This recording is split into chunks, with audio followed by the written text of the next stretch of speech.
Imagine waking up in ancient Rome, where a single intimate misstep could lead to a death sentence, and ruthless laws turned the bedroom into a battlefield, claiming countless innocent lives in silent agony. This video embarks on a journey to explore shocking Roman depravity, sexual laws that killed innocents, the shocking depravity of Rome, and the sexual laws that slaughtered countless innocents, a distinctive story because it not only exposes the darkest corners of history, but also deeply analyzes the mechanisms of power controlling humanity, helping you recognize the essence of freedom and human rights in modern society. Envision yourself as a Roman citizen in 50 BCE, lying beside your wife in a dimly lit room where the flickering light of an oil lamp casts shadows on her anxious face, and within you surges a silent fear, wondering if this moment of pleasure is a crime that could lead to execution by your own father or the emperor, as laws intrude upon every private breath.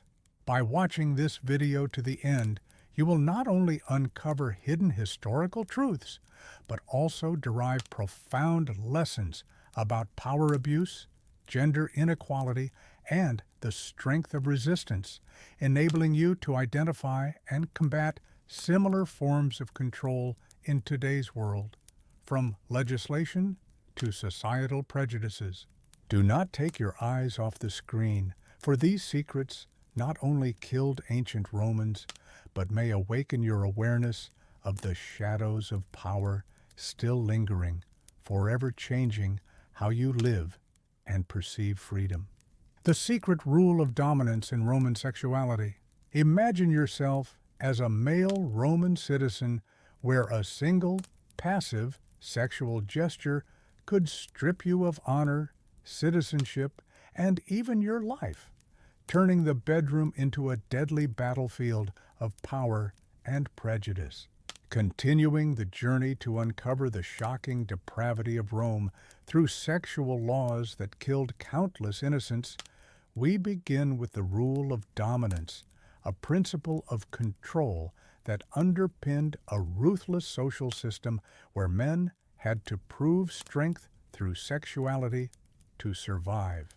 In the Roman Empire, the rule of dominance equated power with being active in sexual encounters, while being passive was deemed shameful, leading to loss of social standing or death under the Lex Scantinia law of 149 BCE. This law imposed heavy fines, exile, or execution, branding offenders as social outcasts, shunned from shared meals or greetings, deemed impure. A striking example is Julius Caesar, the great general, who faced rumors of being passive with King Nicomedes IV of Bithynia at age 19, haunting him for 40 years. Soldiers sang, "Caesar conquered Gaul, but Nicomedes conquered Caesar," and enemies used this to smear him in the Senate, nearly derailing his rise to empire. This rule permeated society, creating a hierarchy. Emperors dominated all, senators dominated citizens, citizens dominated slaves. Violations led to death or loss of rights. Modern psychology suggests it fostered a self-policing society, with men living in fear of rumors, fueling violence and homophobia. The clear lesson from this rule is that when power turns sexuality into a tool of control, it destroys individuals and fractures society, reminding us that sexual freedom is a cornerstone of human rights, needing protection to avoid repeating such brutal history. However, if the dominance rule controlled men through supremacy, the prohibition of female pleasure was even more cruel, leading to execution. Let us explore that horror in the next part. The prohibition on female pleasure, leading to execution. Imagine a Roman woman in the intimacy of her marital bed, her body responding naturally to pleasure, yet knowing that a single moan or movement of ecstasy could lead to her execution by her own father, turning what should be a moment of connection into a terrifying performance of restraint. As the secret rule of dominance in Roman sexuality established power through male control and passive submission as social death, an even more brutal extension targeted women, criminalizing their pleasure and enforcing numbness under threat of death to maintain patriarchal order. In the Roman Empire, laws like the Lex Julia de Adulteriis Coercendis of 18 BCE, enacted by Augustus, outlawed female enjoyment of sex, viewing it as a threat to male authority and familial honor, with penalties ranging from exile to execution.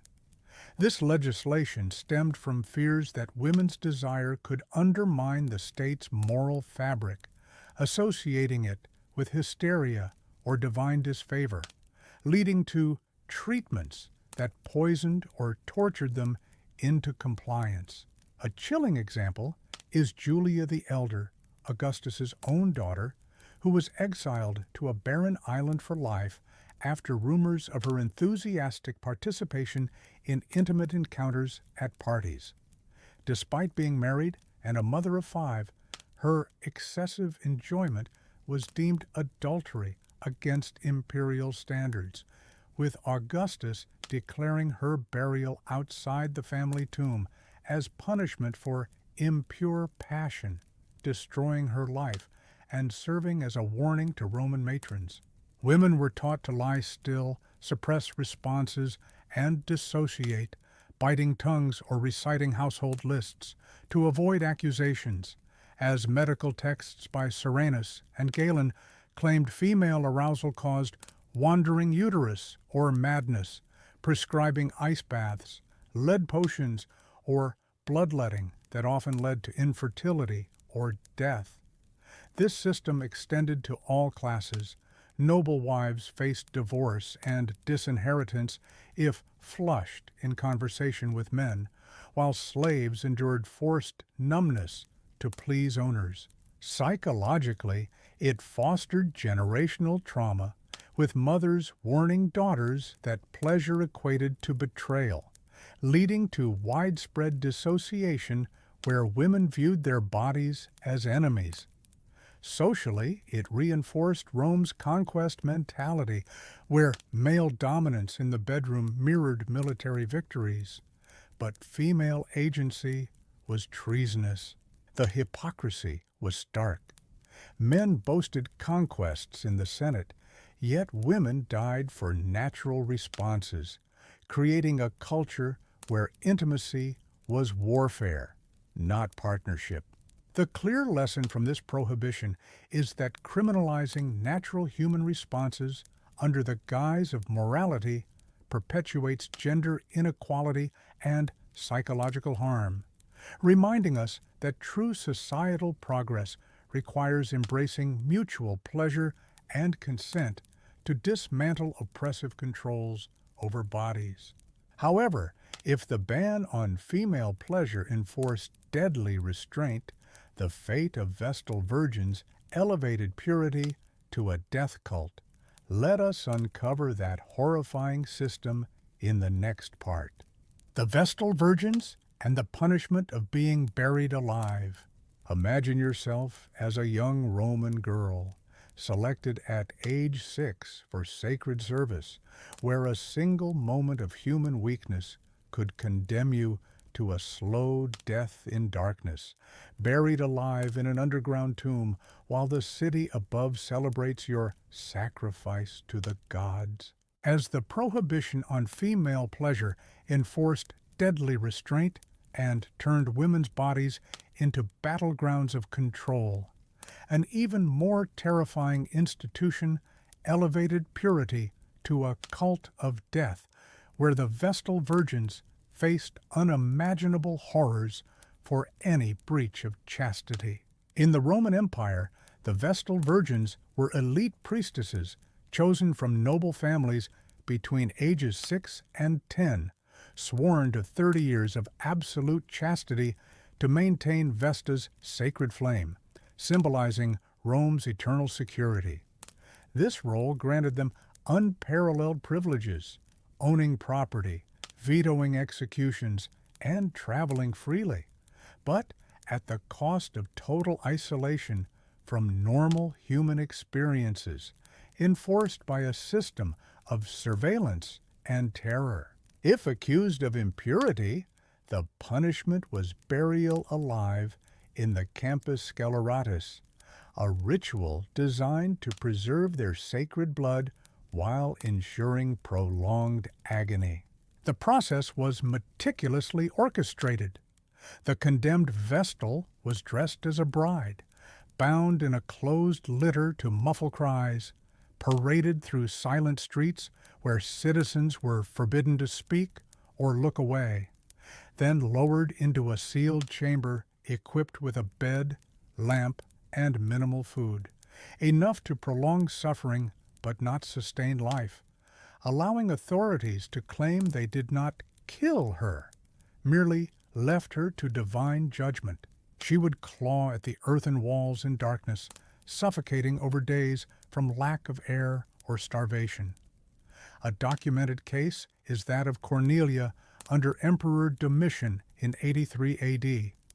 After 20 years of service, she was falsely accused for political reasons during military defeats, protesting her innocence as she descended the ladder, her burial serving as a scapegoat to appease the gods, with witnesses reporting her cries echoing briefly before the tomb was sealed. This system extended to accomplices. Men involved were beaten to death in the forum, their bodies mutilated publicly. Psychologically, Vestals lived in constant dread, undergoing invasive examinations for signs of impurity like weight changes or flushed skin, fostering dissociation and paranoia that often led to self-harm or madness. Socially, it reinforced Rome's patriarchal control, using women's bodies as state talismans while punishing any hint of agency as treason against the gods.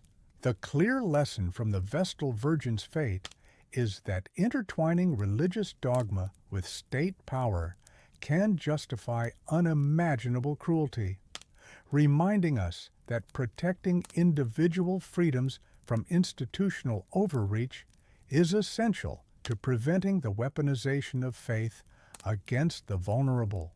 However, if the Vestal's burials exemplified religious terror, the emperor's transformation of children into sexual slaves revealed even darker depths of imperial depravity, compelling us to examine that nightmare in the next part. Emperors turning children into sexual slaves. Imagine yourself as an innocent Roman child, snatched from your family's embrace at dawn and transported to a secluded island villa, where your body is molded into a tool for an emperor's depraved pleasures, your cries drowned in the waves of Capri's shores. As the Vestal Virgin's burials exemplified the terror of religious purity enforced through death, the emperors plunged deeper into depravity by systematically transforming children into sexual slaves, turning imperial whims into institutionalized horror that scarred generations. In the Roman Empire, emperors like Tiberius, Caligula, and Nero created elaborate systems to exploit children, viewing them as disposable extensions of their power rather than human beings. Tiberius, retreating to Capri in 26 AD, built pools and villas specifically for his minnows. Young boys and girls trained from infancy to perform aquatic sexual acts, swimming between his legs to nibble and stimulate while he floated, as detailed by Suetonius in The 12 Caesars. These children, often kidnapped or purchased, underwent rigorous conditioning in hidden facilities, with trainers using drugs and rewards to suppress resistance. Those who cried or failed were drowned on sight, their bodies disposed of by specialized staff. Caligula escalated this by publicly incestuous acts with his sisters, marrying Drusilla and declaring her a goddess after her death, forcing senators to worship her image while he abused others in state banquets. Nero, in 64 AD, castrated a boy named Sporus for resembling his deceased wife Poppaea, dressing him as empress and parading him in a public wedding, complete with veil and dowry, where citizens were compelled to celebrate or face treason charges.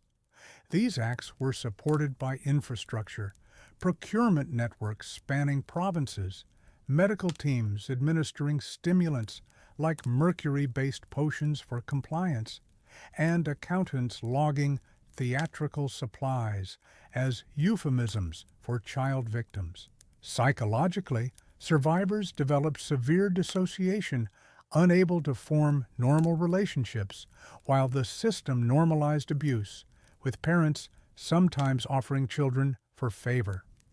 Socially, it eroded Rome's moral fabric as emperors' perversions became aspirational, inspiring lesser officials to replicate them in private estates. The clear lesson from this imperial exploitation of children is that absolute power, when unchecked, corrupts the most vulnerable to satisfy the mighty, reminding us that safeguarding innocence requires vigilant institutions and societal rejection of any form of child commodification. However, if the emperor's abuse of children plumbed the depths of private tyranny, the transformation of intimacy into deadly public competitions exposed a societal sickness, compelling us to enter that arena of horror in the next part. Intimate competitions as deadly sports. Imagine yourself as a Roman spectator in a crowded arena where the cheers aren't for gladiators, but for contestants pushing their bodies to fatal limits in sexual marathons, turning what should be private intimacy into a public blood sport where victory means survival and defeat spells ruin or death. As the emperor's transformation of children into sexual slaves revealed the depths of private imperial horror, the public spectacle of intimate competitions elevated depravity to a societal sport, where Romans turned sexuality into deadly contests that destroyed lives under the guise of entertainment. In the Roman Empire, sexual competitions were formalized events akin to gladiatorial games, with rules, judges, and crowds betting on endurance, technique, and quantity, often resulting in injury or death from exhaustion or infections. These contests, documented by Pliny the Elder and Suetonius, were held in brothels, baths, or arenas, attracting all classes who paid entry fees for the thrill. A notorious example is Empress Messalina's challenge against the prostitute Sylla in 40 AD, where Messalina, wife of Claudius, competed to service more clients in one night. Starting at sunset in a Subura establishment, Sylla managed 23 before conceding, but Messalina continued to 25 and beyond, only stopping when forcibly removed, her victory celebrated as imperial prowess, but fueled by stimulants that risked heart failure. Competitors trained rigorously, using herbs, positions minimizing fatigue, and dissociation techniques, with doctors on hand for injuries like tearing or inflammation, yet many perished from overexertion or subsequent diseases. Psychologically, participants developed severe dissociation, viewing their bodies as machines, leading to lifelong inability to form emotional connections. Socially, these events normalized violence and sexuality, with gladiators rented post-victory for elite encounters, and children exposed early, playing mimic games that warped their understanding of intimacy. The economic scale was vast. Promoters advertised like fights, vendors sold enhancements, and winners gained freedom or wealth. But losers faced slavery or public shaming. The clear lesson from these deadly competitions is that turning human intimacy into a spectacle of power and endurance dehumanizes participants and corrupts society, reminding us that commodifying bodies for entertainment perpetuates cycles of abuse and calls for protecting vulnerability from exploitative systems. However, if intimate competitions turned sexuality into public death matches, the professional demonstrators, known as Spintria, pushed boundaries further by turning education into bodily torture, compelling us to examine their horrifying role in the next part. Spintria as professional sex demonstrators. Imagine a Roman noble household at dusk, where a team of trained performers arrives not with instruments or scripts, but with their bodies as living textbooks, demonstrating intimate acts in explicit detail before wide-eyed brides and grooms, turning education into a spectacle of calculated degradation. As the intimate competitions exposed sexuality as a public death match in Roman society, an even more institutionalized form of exploitation emerged with the Spintria, professional demonstrators who turned their bodies into tools for educating the elite, extending imperial depravity into the realm of systematic instruction. In the Roman Empire, Spintria were highly specialized performers, often enslaved or low-born individuals, trained from childhood to demonstrate sexual techniques in live sessions for noble families, treating intimacy as a technical skill rather than an emotional bond. These experts were not mere prostitutes, but academic facilitators, with agencies managing bookings, contracts specifying acts, and guilds certifying their skills, as evidenced by references in Martial's epigrams and Suetonius' accounts of imperial households. The training began early, around age 10, in dedicated academies where children were selected for flexibility, endurance, and anatomical gifts, double-jointed limbs or high pain tolerance, and subjected to regimens that included stretching exercises, breath control, and exposure to stimulants like powdered beetles or herbal potions to enhance performance, often resulting in a 50% mortality rate from injuries or exhaustion, with bodies disposed of discreetly. A typical demonstration involved a trio, two performers enacting positions while a narrator explained mechanics, timing, angles, recovery methods in sessions lasting hours, held in clients' bedrooms or baths. A notorious example is a wedding preparation for a senator's daughter in 50 AD, where Spintria demonstrated 20 positions before the bride and her mother, using props like mirrors for visibility and oils for smoothness, with the girl fainting from shock, yet the session continuing as per contract, leaving her traumatized on her wedding night. Psychologically, Spintria developed severe dissociation, viewing their bodies as machines, often unable to form personal relationships, and retiring by 30 with chronic pain or madness. Socially, this normalized exploitation. Families hired them for slave training or competition prep, fostering a culture where children witnessed acts as education, warping generational views on consent. The economic scale was vast. Fees rivaled gladiatorial trainers, with imperial patronage elevating top Spintria to wealth, though most died broken. The clear lesson from the Spintria system is that commodifying human bodies for education dehumanizes both performers and observers, reminding us that treating intimacy as a mechanical skill rather than mutual connection perpetuates cycles of abuse and calls for protecting vulnerability from exploitative instruction. However, if Spintria turned private acts into public lessons of control, the ubiquitous phallic symbols across Roman cities made depravity a daily visual norm, leading us to uncover that pervasive iconography in the next part. Ubiquitous phallic symbols across Roman cities.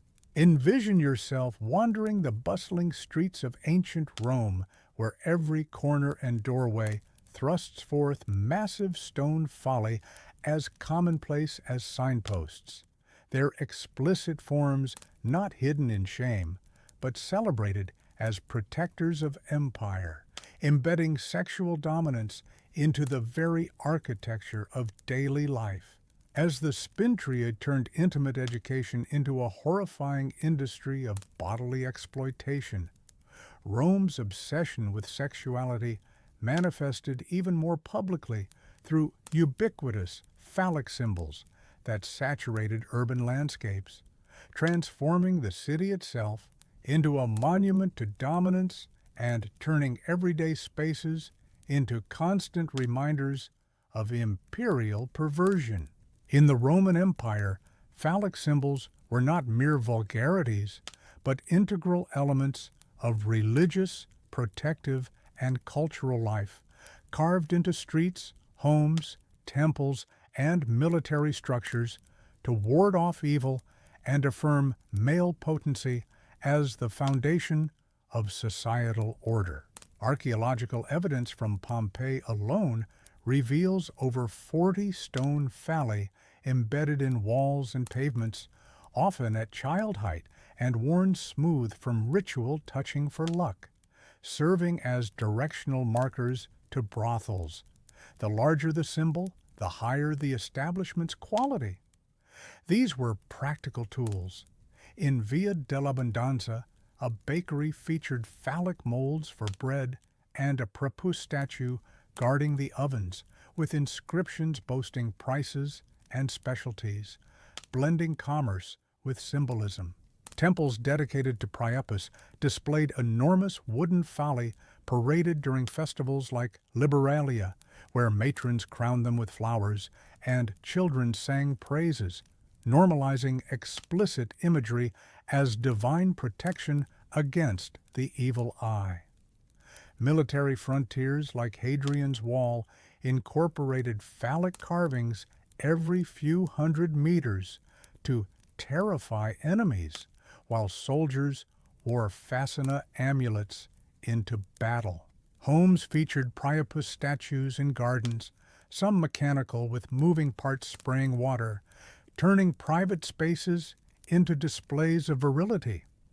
Psychologically, this saturation desensitized citizens to sexuality's sacredness, reducing it to a public commodity and reinforcing gender hierarchies where male dominance was literally set in stone. Socially, it perpetuated a conquest mentality, with defeated enemies depicted in submissive poses on victory monuments, linking military triumph to sexual subjugation. The clear lesson from these ubiquitous symbols is that when a society embeds dominance and explicit imagery into its cultural fabric, it normalizes exploitation and erodes personal boundaries, reminding us that protecting public spaces from such objectification is essential to fostering healthy attitudes towards sexuality and equality. However, if phallic symbols made depravity a daily norm, the long-term psychological impact of Rome's sexual extremism scarred generations, leading us to examine that enduring trauma in the next part. The long-term psychological impact of the depraved system. Imagine a Roman citizen years after the empire's fall, haunted by nightmares of public spectacles and enforced dominance, where the scars of intimate control manifest as lifelong dissociation, turning survivors into shadows of themselves, their descendants inheriting a warped legacy of shame and fear. As the ubiquitous phallic symbols embedded sexual dominance into Rome's daily landscape and normalized perversion as cultural protection, the long-term psychological impact of this depraved system extended far beyond individual lives, scarring generations and contributing to the empire's moral decay. The Roman Empire's intimate extremism inflicted profound, enduring trauma on its citizens, creating a society where sexuality became synonymous with fear, shame, and dissociation rather than natural expression. Men, conditioned to equate passivity with social death under laws like Lex Scantinia, developed chronic anxiety and hypervigilance, fearing rumors that could destroy careers or lives. Many exhibited what modern psychology recognizes as PTSD symptoms, including paranoia and emotional numbness, as seen in Julius Caesar's lifelong defensiveness against Bithynian accusations, which fueled his aggressive conquests as overcompensation. Women, criminalized for pleasure under Lex Julia, internalized self-loathing, passing down dissociation techniques to daughters, reciting lists during intimacy to suppress responses, leading to intergenerational trauma where female agency was viewed as dangerous, resulting in widespread hysteria diagnoses and self-harm. Vestal virgins who survived their terms often emerged broken, unable to form relationships after 30 years of enforced purity, with records from Pliny describing retired Vestals as living ghosts, isolated and mad from suppressed desires. Children exposed to competitions and Spintria demonstrations internalized distorted views of intimacy as performance, perpetuating cycles of abuse. A specific example is the offspring of Messalina's courtiers, who grew up witnessing her endurance contest, later replicating competitive sexuality in their lives, as noted in satirical works by Juvenal depicting dysfunctional Roman families. Slaves and Spintriae suffered severe dissociation, with survivors like those from Tiberius's Capri facilities unable to feel pleasure outside performance contexts, leading to high suicide rates post-retirement. Socially, this trauma eroded trust, as surveillance in bedrooms fostered paranoia, contributing to Rome's internal collapse through fractured alliances and moral fatigue. Modern analyses, drawing from archaeological evidence in Pompeii graffiti showing obsessive themes, suggest empire-wide mental health crises, with increased violence and perversion as coping mechanisms. The clear lesson from this long-term psychological impact is that systemic sexual control inflicts generational wounds that undermine societal stability, reminding us that protecting mental health and autonomy in intimate matters is crucial to preventing the self-destruction of civilizations through inherited trauma. However, if the psychological scars revealed the human cost of Rome's depravity, the legacy and lessons from this sexual corruption offer timeless warnings, leading us to reflect on that enduring inheritance in the final part. The legacy and lessons from Rome's corruption.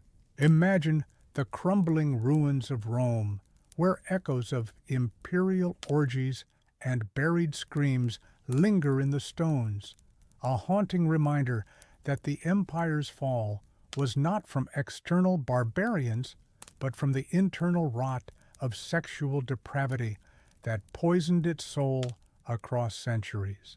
As the long-term psychological impact of Rome's depraved system revealed the enduring scars on individuals and society, the broader legacy of this intimate extremism offers profound lessons, showing how such corruption accelerated the empire's collapse and continues to influence modern attitudes toward power and sexuality.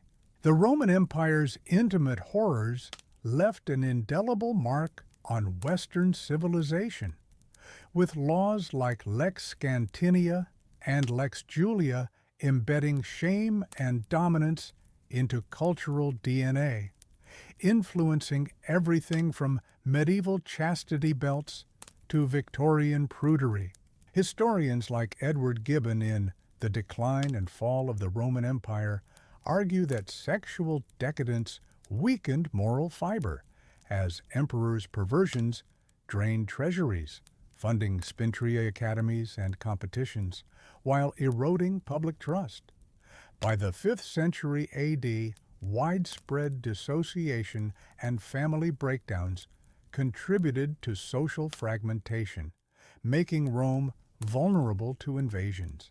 Artifacts from Pompeii, with their Phallic ubiquity, survived Vesuvius to shape Renaissance rediscoveries, where artists like Michelangelo drew from Roman eroticism but censored for Christian norms, perpetuating a sanitized view that hid the trauma. Psychologically, the legacy fostered generational cycles. Children exposed to competitions grew into adults replicating abuse, as seen in juvenile satires depicting dysfunctional Roman households.